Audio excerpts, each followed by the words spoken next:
Welcome back to the Chair and CEO of Tasports and another contender.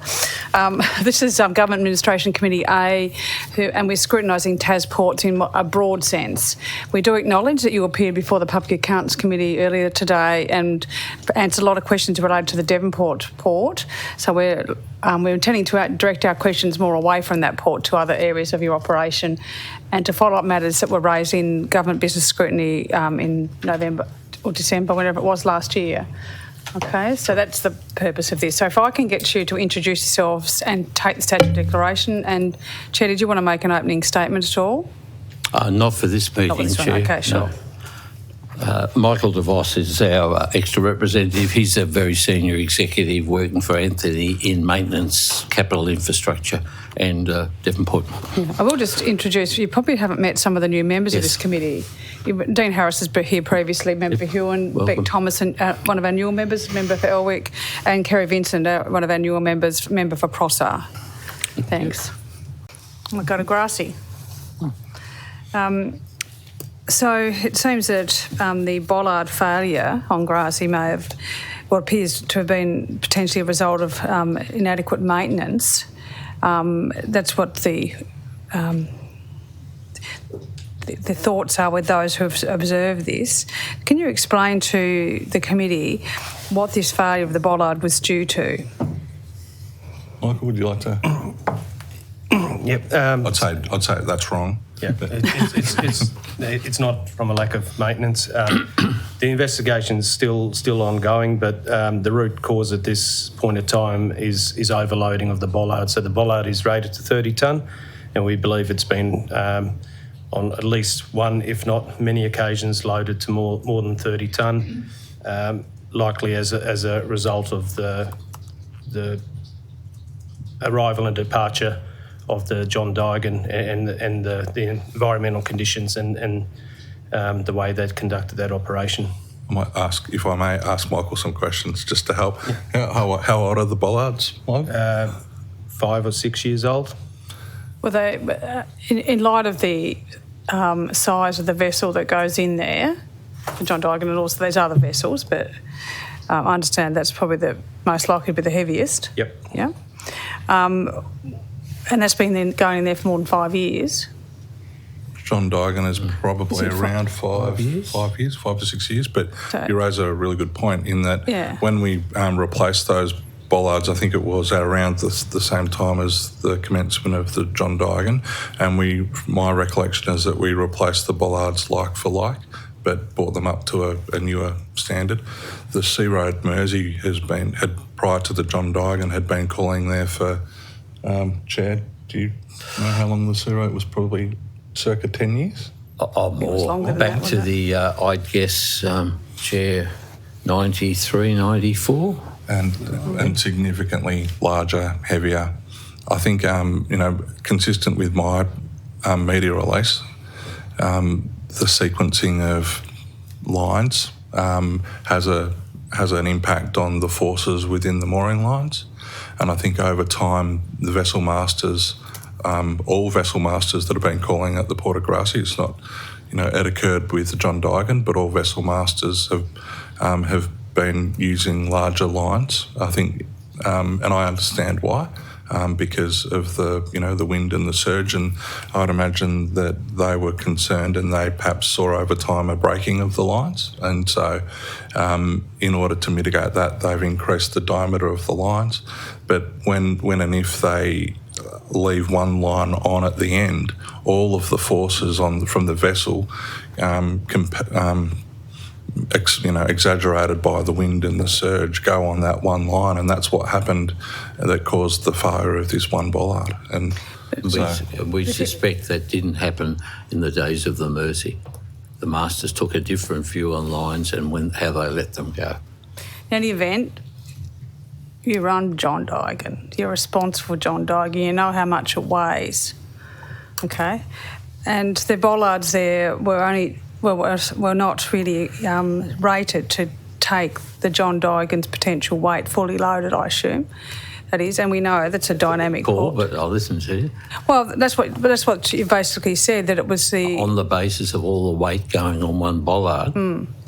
when you wouldn't assume that, you'd assume there'd be a number of bollards which would be let when the lines were let go. So then, Appears to be an unmooring issue. And this is a little bit, I'm going the early crow because there's a bit more to go in the inspection, but that appears to be the case. And we do decision is it? we do it no fault, no blame. Yeah. So Whose decision is it to use the bollard in the way it's been used? The vessel master. Yeah, so the vessel master is employed by Tasports. No. No, they run through our by- contractor. To run Bassar Online. Yeah, Polaris is the employer of the crew. Or And crew. TT Line have a totally hands-off, not TT Line, sorry. Tasport have a hands-off approach to all of that, even though you own the vessel, you run the service, you own the port. No, it's outsourced. So, it's a contractor that provides the staffing of the vessel. And so vessel masters make decisions on a regular basis in a dynamic environment. Tasports didn't appreciate that what was occurring with that vessel on that day was that all of the lines were being let go sequentially, and one line was had all of the forces on it. We're not blaming them. We say no fault, no blame. We're now upgrading all of the bollards to cater for the absolute So will you scenario. expect that all lines will be let go at the same time now? After it's been upgraded, because obviously John Dygan can't go in there. No, we won't. No, that's why I said that we're upgrading all of the bollards to cater for this scenario. And So what rating will they be rated at, the new bollards, when they're in? I think Initially, we're looking at 80 tonne, but there's still a bit of work to do. We've undertaken modelling under normal mooring analysis, under normal mooring situations. The 30 tonne is acceptable, so we need to do some more work around understanding that departure and arrival manoeuvres. and that should be more than adequate. All ports around the world are designed in such a way that the mooring lines should fail before the bollards. That's a reality of What did you ports. say it was, that 30 tonne? Yeah, 30 tonnes. So upgrading to 80. Yeah. Yeah. So how long is it going to take to do this upgrade? Our current planning, we're looking at end of September. To have them installed? Or just for the planning stage? So there's interim measure to get the John Dygan back on the run, being worked through at the moment under some controls, and then we're looking to upgrade a number of bollards. I think there's probably 5 or 6 that we're going to upgrade to 80 tonne. So when do you expect that work to be completed, like the upgrading to the 80 tonne bollards? At the moment, we're still looking at supply of materials. So one of the factors is the steel foundation. So we're looking at 60 to 70 mil thick steel that needs to be machined and drilled. That's Not one. easy when you're on King Island, is it? No, so at the moment we have to source that probably from the mainland. So I'll be reluctant to give timeframes without knowing the long lead delivery items. But we've just finalised the designs in-house and are moving with procurement, and then we'll get our teams across the island as soon as we can. So is the deck adequate to take the new infrastructure? 80 tonne is the maximum for the deck. So, not the deck. The failing mechanism is actually the piles being pulled out of the. Because you got forklifts and stuff on the deck as well. Not too. It's a different loading though. Yeah. Different loading? Yeah. So 80 tonne or even a little bit less is the maximum limit for the wharf itself. There are some bollards we're being upgraded that are not on the wharf. They're on land base, so we don't have those restrictions there. Okay. So when do you expect to have the John Dygan being able to go back and dock? This week. With, as Michael indicated, they're currently working through a series of mitigations and additional controls that we might be able to put in place. So what sort of additional controls are going to be required? The sequencing of lines and possibly a tugboat. To get it in and out? Yep. Depending on the prevailing wind and surge. Which it always is anyway. Whether it can Oh, get not in and always. out. There are some nice days where it's There are very lots of still. nice days on King Island, but there are some when it simply Michael, can't you be. said that you've done the design work in-house. Obviously, there's plenty of other wharves around Australia for you to draw the comparisons of size of ships and what's needed. You draw on that experience from other wharf areas as well to design those features? Normally, we would use consultants for like the big projects. So, but we've got a good team in house. This is obviously an urgent basis. We know the infrastructure really well. There's Australian standards and British standards, all sorts of standards for bollard size versus ship size. I think the subtlety here is the conditions at Grassy, those surge conditions and the manoeuvres. So there needs to be a little bit of work done in that space that maybe not something you can pull straight from a standard. Yep. Or from a sort of an external consultant. Yeah. So on this occasion, we think our team's a lot quicker. So if it does require a tug, not saying that it does yet, because that's still a work in progress, but would you have to base the tug over there and just leave it in the port? Yep. For a couple of weeks, month, 6 weeks. Okay. And that'll be a decision by Bass Island Line. So they'll have to fund the cost of that? Yep. Yeah. We know that before this occurred, that a number of customers on King Island have had their freight left on wharves for a significant period of time on the mainland or Tasmanian side. Some of that's related to the need to get feed on and off the island, things like that, but that was a problem. It has been a problem for longer than that, than the drought situation.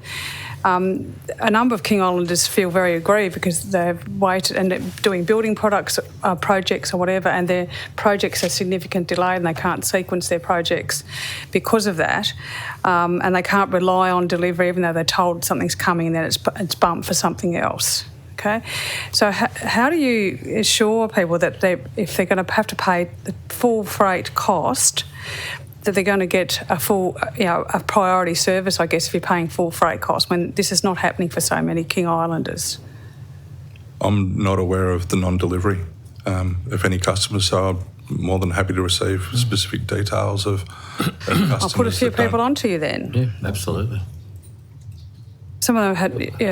We have a number of principal customers who support us on every sailing, and they contract for that.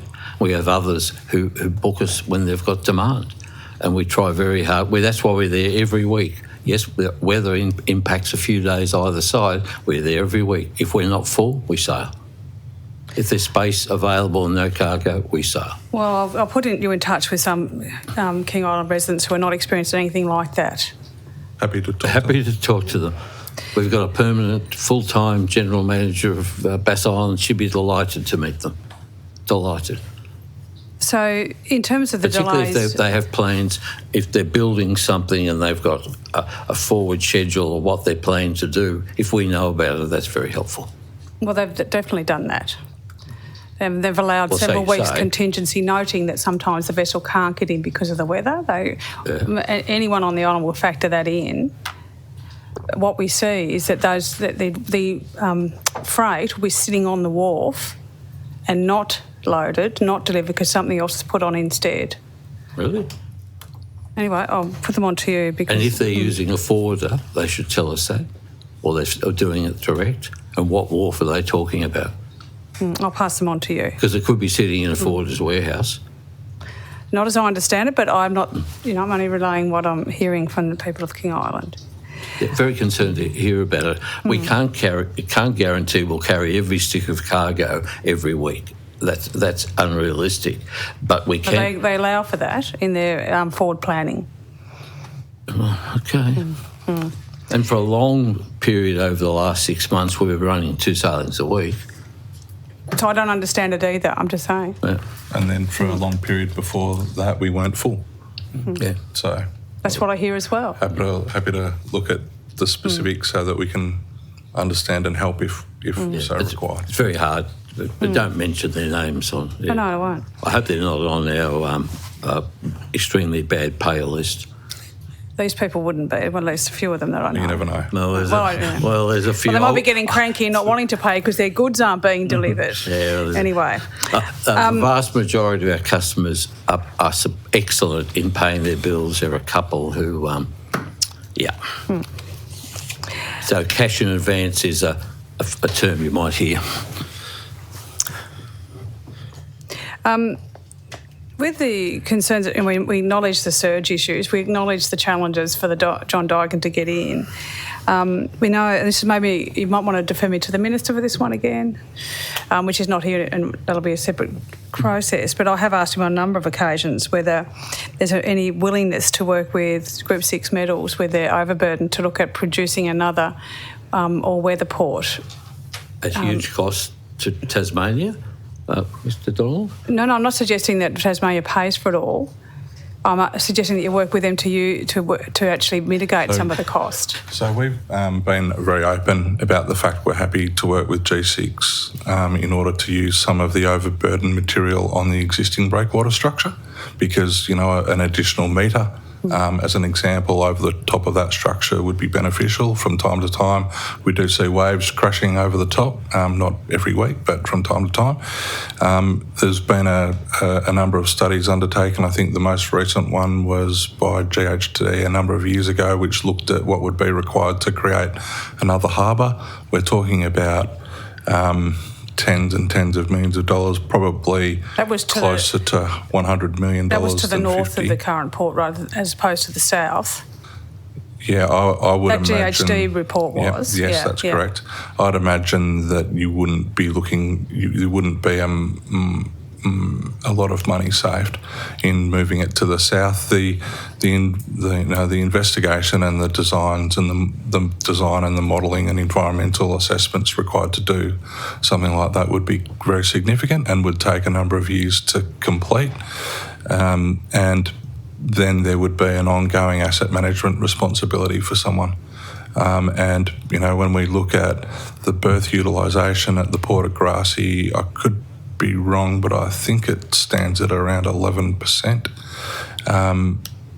There's a lot of underutilised capacity within the existing wharf structure, so we don't see a need for any further expansion. If you think about our responsibilities are for statewide port infrastructure across the whole state. So we need to look at all of the requirements for every port, every wharf around the state. Yes, there are individuals who suspect that there could be benefits to the Port of Grassy by building a brand new harbour. We would need to balance that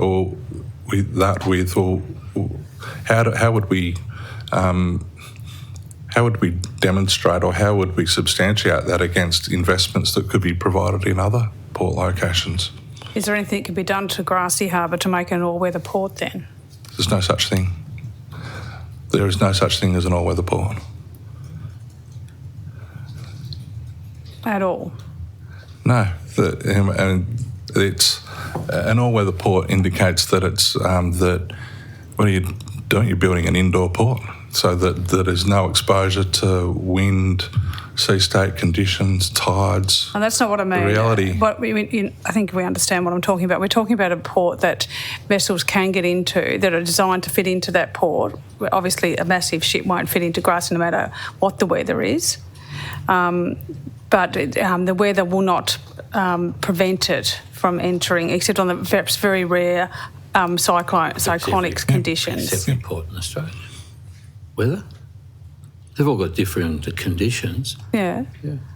We have impacts at all of our ports around the So how many charterings have been delayed or cancelled in this year into Grassy? I haven't got that in front of me, but I'm more than happy to provide it.